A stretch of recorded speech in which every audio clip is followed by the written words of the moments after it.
Hello everyone, JEE main PYQ question series की इस video में आपका स्वागत है। देखो इसमें दिया हुआ है a transparent film of refractive index 2 is coated on a glass slab of refractive index 1.45। What is the minimum thickness of transparent film to be coated for the maximum transmission of green light. यानी कि क्या होना चाहिए, जो transmission हो रहा है वहां पे मैक्सिमा बनना चाहिए ऑफ वेवलेंथ 550 नैनोमीटर।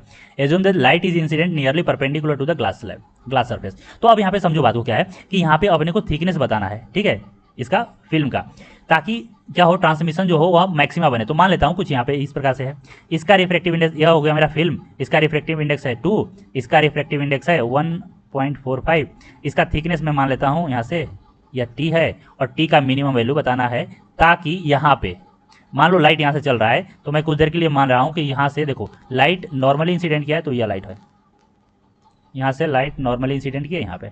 अब यहाँ पे क्या है कि यहाँ पे है एयर और यहाँ पे है फिल्म, यानी यहाँ पे एक इंटरफेरेंस बना है, तो यहाँ पे सॉरी यहाँ पे क्या हुआ, इंटरफेस बना है। जब इंटरफेस बना है तो यहाँ पे क्या होगा, जो कहीं भी क्या होता है कि जब एक मीडियम से दूसरे मीडियम में लाइट जाता है, समझना, तो वहाँ पे रिफ्रैक्शन भी होता है, रिफ्लेक्शन भी होता है। इंटरफेस पे कुछ पार्ट रिफ्लेक्ट करता है, हमेशा होता है, कुछ पार्ट रिफ्लेक्ट करता है और कुछ रिफ्रैक्ट करता है। सिर्फ टीआईआर में रिफ्रैक्शन 0 होता है, ठीक है। पानी में बैठ के भी हम लोग देख लेते हैं तो पानी के अंदर का चीज भी दिखाई देता है और चेहरा भी दिखाई देता है। चेहरा दिखाई देने का मतलब क्या होता है कि वहाँ पे रिफ्लेक्शन हो रहा है, और पानी के अंदर का दिखाई देने का मतलब क्या होता है कि वहाँ पे रिफ्रैक्शन भी हो रहा है।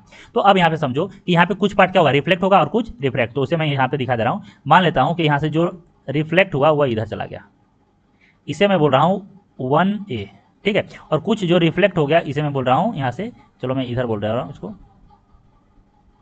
यहाँ से यह 1B। ध्यान रखा, यह जो लाइट आया है, इंसिडेंट हुआ है, इधर से ही जाएगा, क्योंकि नॉर्मली इंसिडेंट हुआ है ना, तो नॉर्मली इंसिडेंट हुआ है तो क्या होगा, कोइंसाइड करेगा लाइट। लेकिन क्या होगा कि मैं इसी पे अगर ड्रॉ कर दूं तो गंदा हो जाएगा डायग्राम, इसलिए मैं इसको यहाँ पे ना दिखाकर यहाँ पे दिखा दिया हूँ। अब यहाँ पे देखो, यहाँ पे भी इंटरफेरेंस है तो यहाँ पे भी होगा, कुछ रिफ्लेक्ट होगा और कुछ रिफ्रैक्ट होगा। तो देखो यहाँ से मान लेता हूँ कि जो लाइट है इधर आ गया है इस मीडियम में, इसे मैं 2A बोल दे रहा हूँ, और कुछ यहाँ से क्या होगा, रिफ्लेक्ट होगा। तो रिफ्लेक्शन के लिए मैं यहाँ पे ऐसे दिखा दे रहा हूँ, यह हुआ, यह 2B हो गया, ठीक है। अब दूसरा बात देखो, यहाँ पे ज़्यादा फोकस फिल्म के करना है कि यहाँ पे ही पाथ डिफरेंस होगा, क्योंकि अगर यहाँ पे मान लो, क्योंकि जो भी ट्रांसमिशन होगा इधर से जाएगा, और यहाँ पे बनना क्या रहा है, यहाँ पे मैक्सिमा बनना है। और मैक्सिमा कब बनेगा, जब पाथ डिफरेंस होगा, और पाथ डिफरेंस कितना होगा, तो delta X is equal to N lambda होना चाहिए मैक्सिमा के लिए। तो जो भी पाथ डिफरेंस आएगा, देखो यहाँ से यहाँ तक तो दोनों में जो लाइट आएगा वो सेम चलेगा, इधर से जो रिफ्लेक्शन होगा वही ज़्यादा इंपॉर्टेंट है। तो अब यहाँ पे देखो, यहाँ पे अगर मैं अगला कुछ कलर यूज करूँ इसके लिए, चलो मैं यह दिखा देता हूँ। तो अब यहाँ से क्या होगा, ध्यान से समझना बात को, कि यहाँ से भी 2 लाइट जाएगा, एक जो कि यहाँ से सीधा जाएगा ऐसे, तो इसे मैं बोल रहा हूँ 3A, और यहाँ से जो कुछ रिफ्लेक्ट हो गए वापस आएगा, तो यहाँ से मैं यह बोल दे रहा हूँ, इसे मैं 3B, ठीक है। अब समझो बात को, यहाँ से अब यहाँ से कुछ होगा, तो अब समझो यहाँ से कि क्या होगा, कि अगर मैं बोलूं कि यहाँ से भाई कुछ रिफ्लेक्ट हुआ, अब उसे हटा देता हूँ, और कुछ रिफ्लेक्ट होगा जो कि वहाँ पे वापस आएगा। अब यहाँ से भी कुछ होगा ऐसे इधर जाएगा, और यहाँ से भी कुछ जाएगा और कुछ इधर आ जाएगा। तो अब देखो, यह जो दोनों दिखाई दिया मुझे, जो रे है वो ध्यान से देखना कि दोनों कोइंसाइड ही कर रहे हैं ना, तो यहाँ से जो इंटरफेरेंस बनेगा वही क्या देगा, मैक्सिमा देगा। तो अब इस दोनों रे में पाथ डिफरेंस कितना का है वह निकाल लेते हैं। अब उसे निकालने से पहले थोड़ा सा हम लोग समझते हैं कि क्या होता है कि जब लाइट डेंसर मीडियम से, यहाँ पे क्या दिया है, रिफ्रैक्शन, कि डेंसर मीडियम के थ्रू रिफ्रैक्ट हो रहा है, मतलब कि जब रेयर टू डेंसर जा रहा है तो कोई फेज डिफरेंस नहीं आता है उस लाइट में, और पाथ डिफरेंस भी नहीं आता है, क्योंकि फेज डिफरेंस नहीं है तो पाथ डिफरेंस भी नहीं होगा। और अगर जब डेंसर से रेयरर में जा रहा है, डेंसर से रेयरर में जा रहा है तो भी कोई फेज डिफरेंस नहीं होता है। कुल मिला के एक लाइन में बोले तो रिफ्रैक्शन में या ट्रांसमिशन में कोई भी फेज डिफरेंस नहीं होता है एट इंटरफेस।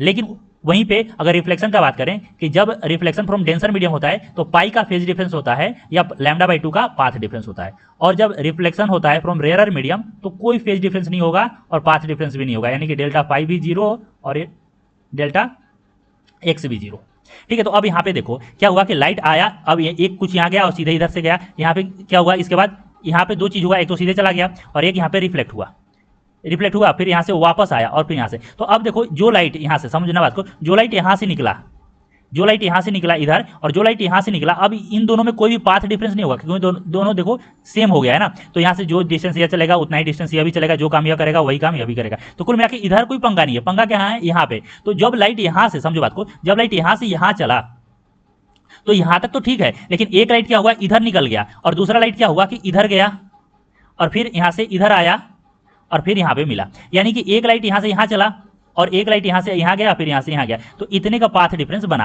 अब दूसरों समझो बात को, क्या हो रहा है कि क्या रिफ्लेक्शन के कारण कुछ बन रहा है कि नहीं, उसे भी चेक कर रहे हैं। तो देखो यहाँ पे क्या है, रेयरर से डेंसर जा रहा है। तो मैंने क्या बोला था कि अगर जहां पे रिफ्लेक्शन का क्या हो, डेंसर से हो तो चेंज होता है। तो अब यहाँ पे देखो, यहाँ पे रिफ्लेक्शन हुआ था, ठीक है, यहाँ से वापस गया यानी कि यहाँ पे क्या हुआ, ये ध्यान से देखो, तो यह क्या है, ये डेंसर मीडियम है और यह रेयरर मीडियम है।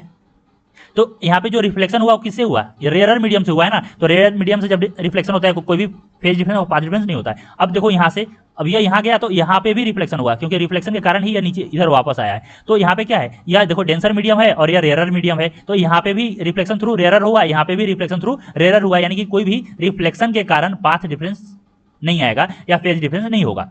तो कुल मिला के जो मुझे दिखाई दे रहा है, यहाँ पे जो पाथ डिफरेंस होगा यह लेंथ प्लस यह लेंथ होगा। अब थोड़ा सा और समझ लेते हैं हम लोग कि देखो क्या है कि जो हम लोग delta X is equal to, जैसे मैक्सिमा के लिए क्या लिखते हैं, मैक्सिमा के लिए हम लोग लिखते हैं delta X is equal to N lambda, और मिनिमा के लिए हम लोग लिखते हैं delta X is equal to 2n-1 lambda by 2। ठीक है, अब यहाँ पे क्या है ना, जो लैम्डा होता है वो वेवलेंथ इन एयर होता है। ठीक है, यानी यहाँ पे जो पाथ डिफरेंस होगा वो इन एयर होना चाहिए। ठीक है, अगर मान लो, अगर मैं जो यहाँ पे ले रहा हूँ डेल्टा एक्स पाथ डिफरेंस जो ले रहा हूँ, अगर किसी मीडियम में ले रहा हूँ तो लैम्डा भी उसी मीडियम का होना चाहिए। तो जैसे यहाँ पे मैं ले रहा हूँ पाथ डिफरेंस, तो यहाँ पे लैम्डा भी मेरे को इस मीडियम का लेना चाहिए, और वैसे अगर निकालना चाहे तो निकाल सकते हैं। इसका क्या होगा, लैम्डा, लैम्डा बाई इसका म्यू हो जाएगा यहाँ पे इस मीडियम में। ठीक है, एयर में अगर लैम्डा है तो इस मीडियम में लैम्डा बाई म्यू हो जाएगा।